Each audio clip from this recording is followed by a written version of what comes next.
Hi guys, and welcome to Tasha Tuesday. So as you guys know, last year I was on the DCP and I would have to catch buses to and from work. Now the buses are included in your rent, which is fantastic, but sometimes the buses can be unreliable. So today I'm going to tell you the story of the bus from hell. Let's get started. The shift I'm talking about today and the bus I needed to catch was an early bus, as in I needed to catch it at 7 a.m. in the morning, so I'd woken up at 6 to make sure I was there 10 minutes before and I was waiting at the bus stop. The buses I needed to catch were the G1 and G2 bus, which came every 40 minutes, which would either put me 50 minutes early for work or like 10 minutes late. So I'd always need to leave an hour and a half early for work to make sure I got there on time.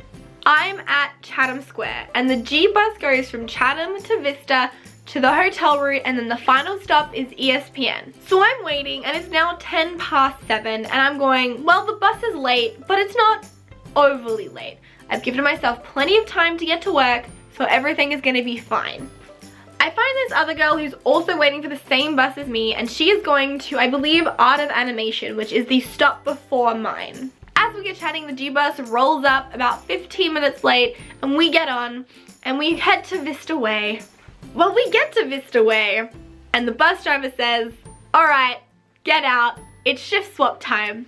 This essentially means that at a certain time of day, the bus driver makes everybody get out because he has to take the bus back to the depot because it's his end of shift and he is in charge of that bus.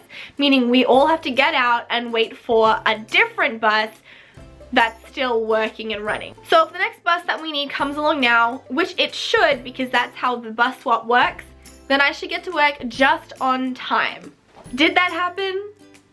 No. So we start chatting and we start to get really concerned because it's now been a good 10 minutes since the bus swap over was meant to happen.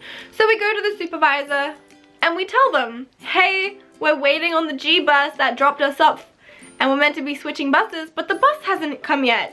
Do you know where it is? The supervisor tells us, yes, the bus is on its way. It's almost here. And we sigh of relief and we go wait back to where our bus is going to pick us up for another 10 minutes. So let me reiterate. We've already waited for the bus 15 minutes at Chatham, 20 minutes at Vista, and we're about 35 minutes late for the original bus. Meaning that we are going to be late for work already if the bus comes now. So we go and we tell the supervisor again, hey, the bus never showed, we're still waiting, we're gonna be late for work. What's going on? The supervisor kindly informs us that the bus is coming and that it's gonna take us directly to the stops we need so that we won't be late for work, which we go, that's fantastic. What a great bus service, that's so nice. No. So if the bus goes directly from the Vista bus stop to Art of Animation and then to ESPN, I'm gonna be at work about 5 minutes before I have to actually start. Plenty of time to still clock in and get to work in time. So we're sitting and then we realize the bus is not going to any of the resorts that is on the scheduled list. It's instead going to Epcot. Does the G bus go to Epcot? No it doesn't. So why are we heading to Epcot, you ask?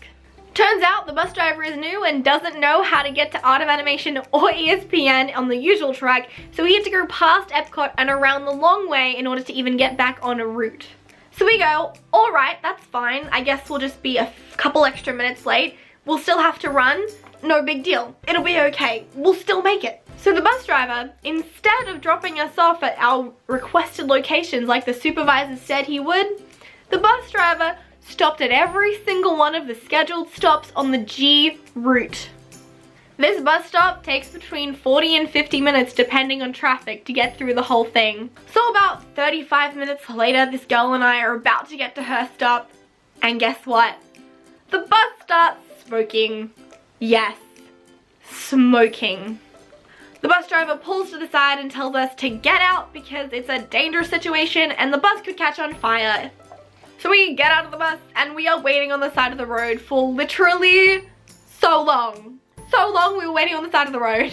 At this point he had called for someone to come get us and to take us there, and then this random guy pulled up in his car, came out, looked at the bus, kind of tinkered a little bit and went, okay, it's good now. With the bus still slightly smoking, we get back on the bus, head to Art of Animation, and I wave goodbye to the girl who I was traveling with, both knowing that our souls had died a little bit that day with everything that we had gone through. And then it was finally my turn, and we arrived at ESPN.